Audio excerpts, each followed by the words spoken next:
All right, welcome to another edition of the Mat.tv. I am Ryan Johnson here today with Drew Pariano of NCSA, Next College Student Athlete. Drew, formerly head coach of Northwestern University, thanks for joining us today and love to chat a little bit. Obviously, the situation we're in has a huge impact on recruiting with potential student athletes not able to travel or compete in a lot of events that they would have planned on, and colleges not having those same opportunities for engagement that they'd planned on before. So, Drew, thanks for spending some time with us today. Yeah, absolutely. Good to be here. Yeah, so to start off with, we'd love to hear just a little bit about your experience at Northwestern. You have, I think close to 15 years experience there on campus. So what was that experience like for you, and what was your process in terms of building a elite program? Well, I think much of it was done before I arrived. I had the fortune of getting there in 2005, and unlike certain situations, the cupboard was definitely not empty. They already had Herbert in the lineup, Dustin Fox, John Velez. I apologize when I forget guys. Matt Delguide, Ryan Lang, Nick Hayes, Tamalo. I mean, there was 7 like bona fide guys like right away, and so very lucky. We had a new facility at the time, and I think that's that circumstance and those guys succeeding the way that they did, that opened the door to recruit guys like Brandon Priest, Jason Welsh, Mike McMullen, and again, I'm going to forget guys.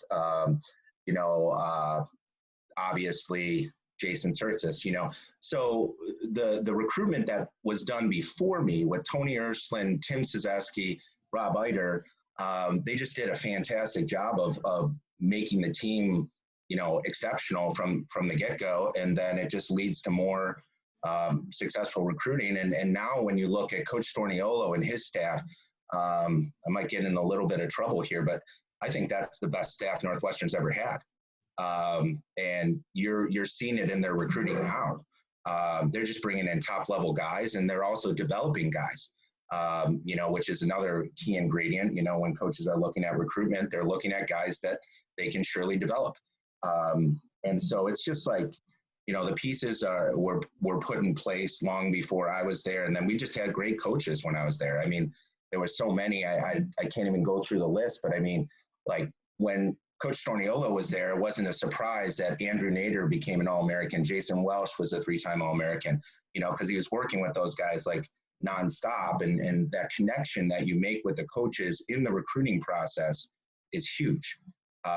And so those connections can still be made right now. In fact, they probably can be made easier because the coaches, just like the rest of us, are sitting in front of our computer screens all day. Yeah, and that's a great segue into giving us a little bit of maybe an elevator pitch on what NCSA is for those that may not be familiar, and then what your role there is. So I'm the director of wrestling recruitment. So if you do sign up with NCSA, you have me as your recruiting coach. So we don't have other coaches that like analyze film. Like I do all the film review. I'm the one that gives you recruiting calls, recruiting guidelines. We talk about the rules. We do many online sessions, where we're just talking about this is where we're at in recruiting right now for the juniors. This is where we're at with the sophomores. So there's just a lot of knowledge that we try to give to the student athletes. And then when we feel like his or her profile is right where they want it to be, then we reach out to the coaches. The student athletes actually send direct emails to them.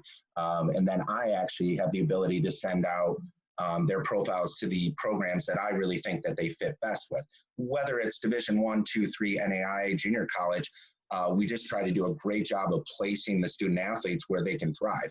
And it's not just the wrestling scholarship piece. It's the academic piece. Like if you're a 3.5 student, no matter where you're going to school and you have a good test score, like you're looking at some really good academic money. So we try to impart that knowledge, on the student athletes as well. And we just try to guide them through the process. I mean, yes, you could go to every, website that has wrestling and you can go to the actual school websites, but that takes a lot of time. And so we're just kind of a one-stop shop, like everything's right there. You can be reviewing one school, doing your analysis on that school, and then all of a sudden 5 minutes later you're hopping on to another school.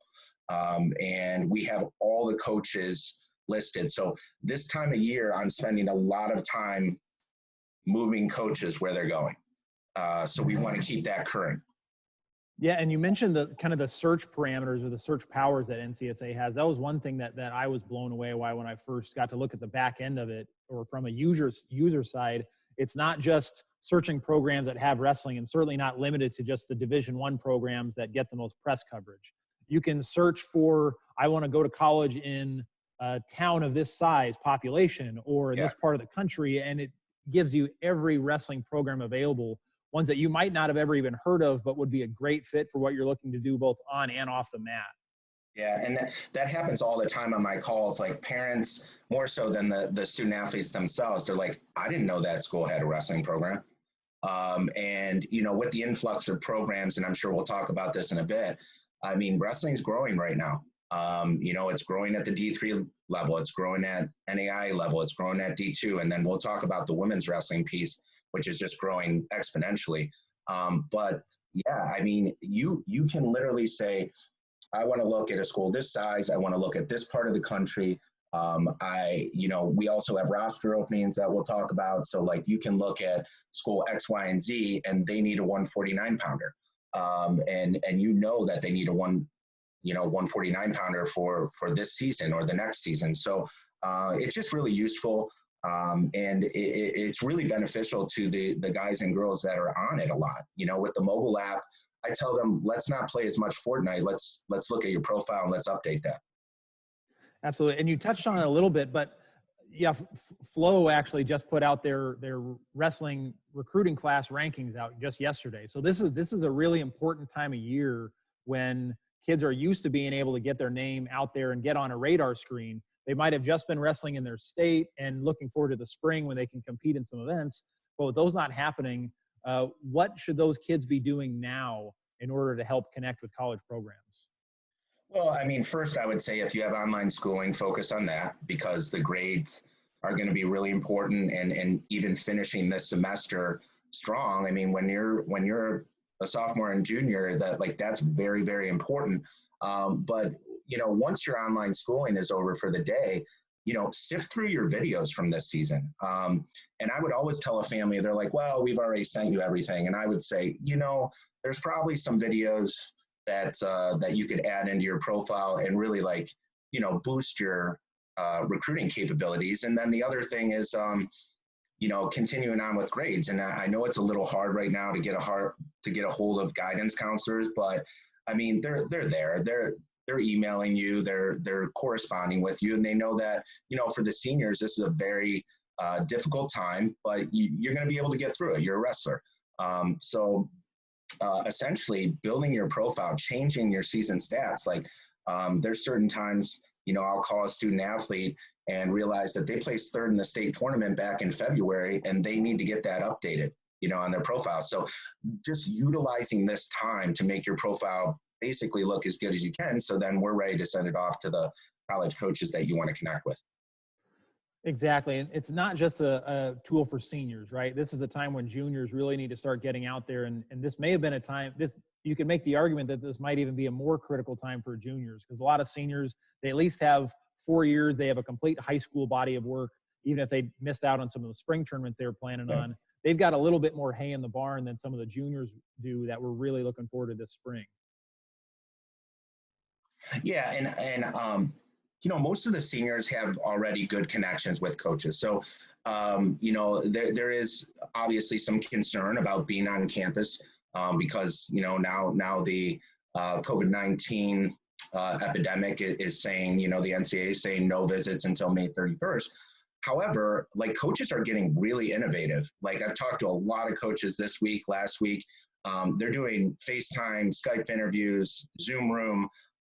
They're getting innovative, and this is going to make them better recruiting coaches in the long run. They're going to feel very comfortable with the online platform, and they're gonna be reaching out to kids that, you know, if a coach in Jersey wants to talk to a kid in California and he doesn't have the funds to get out there anyhow, like, they're going to do some FaceTime. And then the other thing that I'm seeing is some of the coaches like Coach Ayers at Princeton, really innovative. They're showing technique in their basement with their family, and just keeping people's mind fresh. I mean, yeah, there's a plethora of ways that you can still enhance yourself and enhance your recruitment. And much of that is just, continuing to add video and continuing to reach out to coaches because, I talked to a couple of student athletes last week and they're like, well, it's just, there was some misinformation out there. Like, well, the coaches can't call.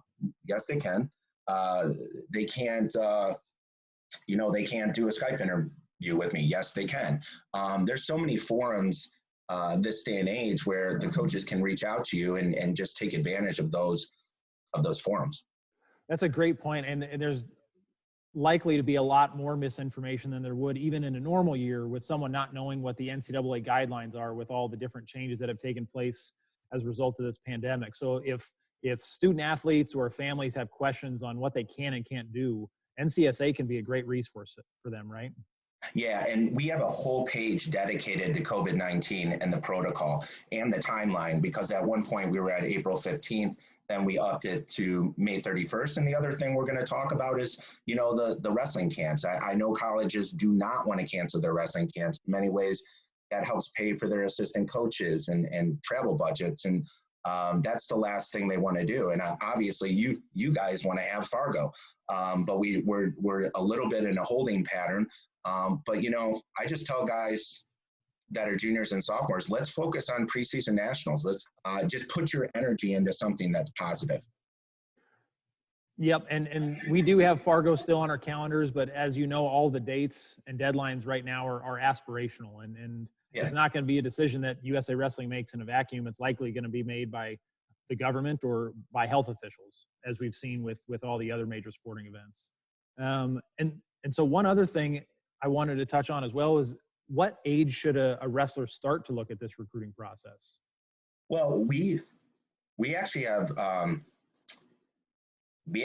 wrestlers that have started it as a freshman. And the great thing about NCSA is once you get your membership, it's there. It's there all the way through. We stay with you the entire time. My suggestion is start as a freshman or a sophomore. You're just gaining information at that point. And yes, there are certain rules with Division I, Division II coaches on contact dates, June 15th before your junior year begins. But that doesn't mean that they're not looking at a profile. That doesn't mean that they might not see your profile and then say, all right, I'm going to follow this guy or girl at Fargo, and I know I can't talk to them, but they're on my radar already. And let's be honest, the top level kids, they're on radar anyhow. But, when you're wrestling in a state that has great high school wrestling like Washington or Oregon, and there just aren't Idaho, there just aren't that many opportunities, college opportunities, you want to get yourself out there. So I would say, get your profile going as soon as possible. And then as you get it established, by the time you're a junior, you're probably not needing to change too much to the profile other than adding video and making sure that you're doing your due diligence to, reach out to coaches. But in the long run, getting started early I think it's a great process. That's awesome. And then we've talked quite a bit about what tools are available for an athlete and their families to find the college. What tools are available on the college side? How can they take advantage of this when they don't have the ability to travel or meet kids face-to-face the way they normally would? Well, they have the filters on the other side. So they could say, let's say a coach in California is like, I need a 25-pounder. I like recruiting Pennsylvania and Jersey. I would like this young man or young woman to have a 3.25 GPA or higher. I would like the test score to be at this level. They can go right in and filter all that. They can do that nationwide, and they'll get all the student athletes at like 125, or if he or she's a tweener, 125, 133. They can go in and get all the information that they need, and it's right at their fingertips. They can also email kids through our site. And every time that they have correspondence back and forth, the student athlete's profile actually comes up at the bottom of the email. So if he or she is updating transcripts or test scores, or they just added new video from freestyle or Greco, the coach actually gets a notification when those things happen. So it's a one-stop shop for them as well. Because, I remember when we were coaching, the first thing that Tim Szewski always had us do, because it was Northwestern, was ask for the transcripts. So then we're calling guidance counselors. We're in many cases calling parents, and we're just trying to, track down the transcripts. And with us, I mean, everything's right there. Yeah, and you mentioned transcripts. One of the things that we've had some folks ask us about is there any update on the status on how ACT or SAT testing may be taking place, or how the clearinghouse may be making changes based on just the current situation we're in? So at this point, and I don't want to overspeak because the ACT and SAT are going to make those determinations, but at this point, there is a test in mid-June for both the ACT and SAT. We have also heard that, and we're very hopeful that this transpires, they're going to try to add more testing dates to combat the fact that there was no testing in March, April, and May. So there is a forum to get your tests done. And the other thing with NCSA is we actually send you out based on your level of membership, what's called the method test prep. And it's really helpful. I've had several student athletes on their ACT go up 3 points. I've had several student athletes go up 100 points on their SAT. So we provide test assistance as well. But I think like everybody else, the ACT and SAT, they're going to make adjustments. I mean, if they have to offer the test, and I don't want to misspeak, but if they have to offer the test twice in 1 month, to basically adhere to all the need out there, then I think they're going to do it. They need to, for the student athletes. Gotcha. And so you touched on it a little bit, but let's dig a little bit deeper into the expanded opportunities at the women's level now. I mean, we've seen more and more states jumping on board a sanction at the high school level, and it seems like at the college level, it's either right at the precipice or actually already into an exponential growth phase. It is, and right now, and my numbers are I think pretty close. In 1994, and obviously the young women were wrestling on men's teams, minus I believe the state of Texas at that time, but everybody else, there was only 800 high school wrestlers nationwide for women in 1994. Now there's over 21,000. Okay, so it's just growing. At the collegiate level, 5 years ago, there was 26 varsity programs across all divisions, Division II at that time, NAIA, Division III, which obviously there weren't that many. And now we're seeing exponential growth in Division III. Now we even have 2 Division I programs for women. Division II is growing rapidly. NAIA is staying consistent and really strong. So now we have 83 programs. Just opportunities everywhere, and they're popping up all over the country too. That's the best part. Like, it's not just one certain area. Like, it really is expanding, all over. And so women's recruiting is a relatively new platform for you guys. Have you seen good traction in terms of both colleges jumping on board and more high school student athletes utilizing it to find women's programs? Oh, for sure. I think with all the USA wrestling events, the exposure that women's wrestling has now at every single level, whether it's grade school, cadet, junior, it's just amazing. So, they're going to these tournaments, they're getting exposure, they have great video, they have, competition against national level, basically just the best girls in the country go head to head all the time now. And these college coaches they're using NCSA. I mean, they're looking for, a great situation and a young lady that has a great GPA and a great test score. And the other thing that's super interesting about women's wrestling in college is it's freestyle. And I love it because, you're preparing yourself for a potential, a career, competitive career after you're done in college. And I think that transition is amazing. The only challenging thing is, if you don't wrestle a lot of freestyle, that will be a bit of an adjustment. But again, with all the USA wrestling events, you have those opportunities are everywhere. Or you spoke a little bit about that there are different tiers for the membership with NCSA. Would you mind expanding on that a little bit just to let folks Sure. know what their options are? Sure. The highest level is called the MVP level. That's where you have complete, I mean, at every level, you can control your profile. At the MVP level, in addition to the profile, construction, if you will, you get help along the way with our membership service team. Once they get your profile to a certain level, then you start having coaching sessions with me.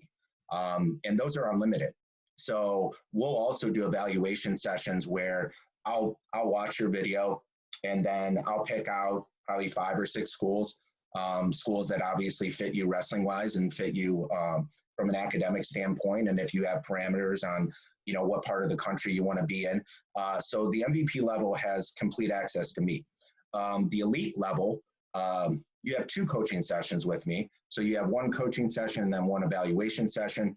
And you can actually buy more sessions like a la carte if you choose that membership. The champion level, which is also really useful, you have full access to over 400 men's wrestling programs, over 80 women's wrestling programs. And the only difference there is you don't have one-on-one coaching sessions with me. Is there any level option for free membership? You can get your profile started for free. And then at that point, you will be contacted by a membership service provider, and they will allow you to either keep your free membership or start on with champion. You can start at that level, and if that works out for you, then you can jump levels, or you can just go right to the MVP level, which I kind of suggest because you want full access to everything. All right. And so for folks to get started, the best way for them to get in touch with you, I'm going to do a quick screen share here and throw your information up. We want folks to know where to go from here. And so to get started, even if you just have basic questions, you can start by texting NCSA Meet to 797979. Or if you're a coach of a college program or even a high school program that wants to learn more about how to guide your athletes to get them to the next level, this is going to be a great resource. And then Drew is going to be your main point of contact. And Drew, thanks so much for spending some time with us today. Before we let you go, do you have any anecdotes from your time at Northwestern, maybe with some of the guys like Jake Herbert or Jason Welch you can share with us? Yeah. One of the Herbert stories I like was after his finals match his sophomore year, we were in the back, and he was obviously not real happy. That was against Askren? It was, yeah. And Flo did a whole thing on it, and it was a great special. So he comes back, and he's all fired up, and Jake's obviously extremely intense about everything. And he's like, gosh, I'm never going to do that again. And I was like, what? Like shoot in the first 5 seconds? Because we told you not to. And he goes, no. I'm like, what? He goes, lose. I'm never going to lose again in college. And he didn't.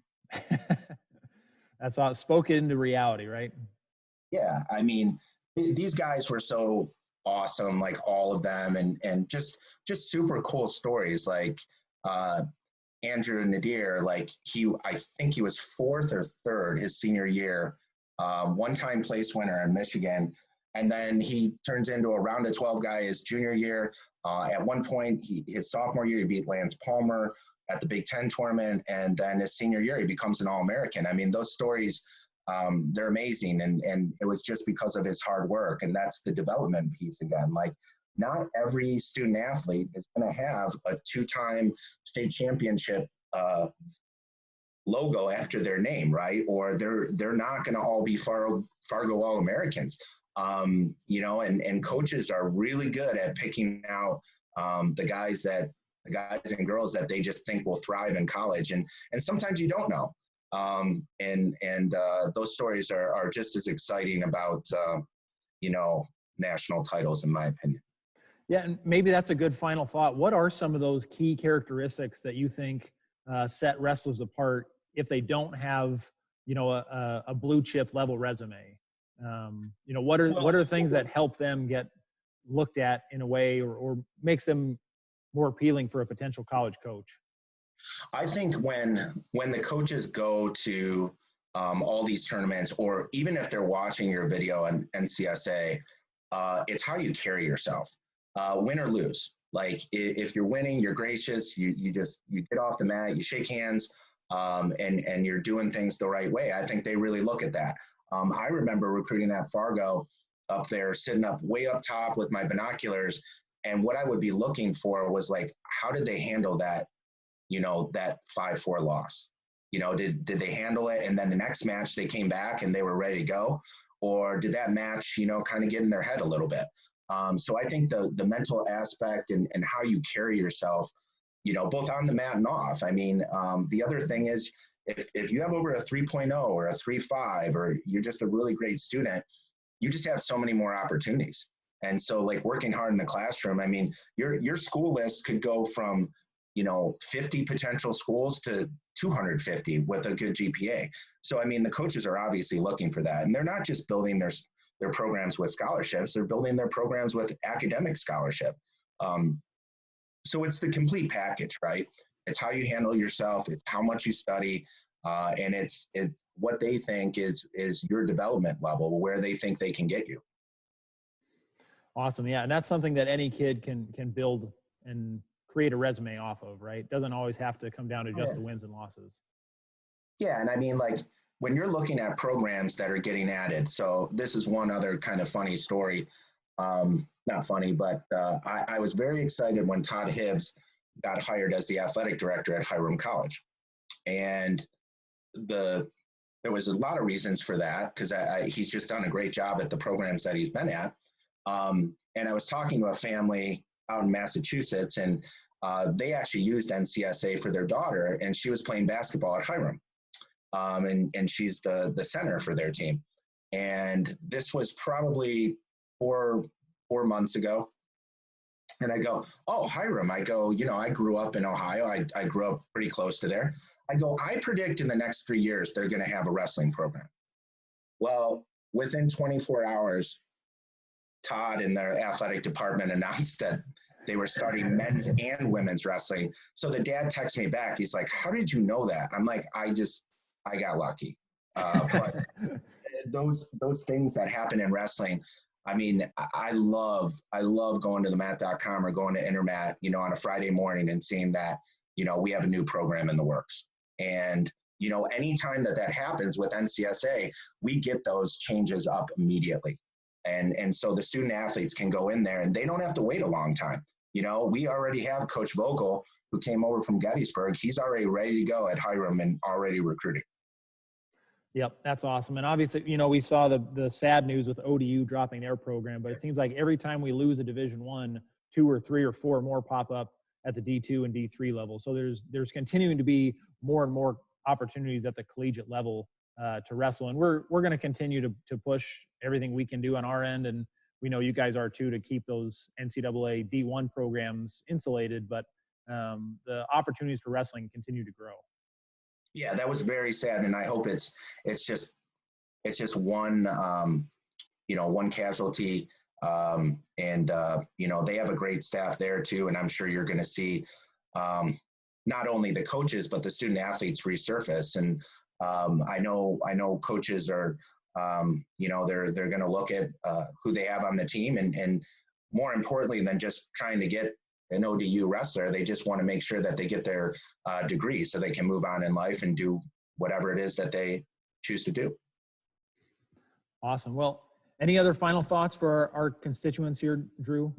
Well, I mean, again, I kind of say it like this: we're pretty much a one-stop shop, and if you want to contact me directly, my phone number is right there, or email me. I'd be happy to answer questions, because you don't just jump into something, right? And so you want to do your research, and we would be happy to tell you everything that NCSA could do for you, or your family. Like if you have a student athlete that's a non-wrestler and they're a great volleyball player, tennis player, softball player, what have you. You know, we'll help you with anything that way, and we just want to get you the most exposure possible. And you know, I think again, I just think wrestling, it's in a good spot right now, and I'm hoping we're going to see some more programs added here in the next couple weeks. Good deal. Yeah, we'll be cheering for that as well. And again, thanks, Drew, for spending some time with us today. And you bet, Ryan, and thanks for your time. And looks like you're going to go get a workout in. Yeah. Awesome. Thanks, Drew. Thanks.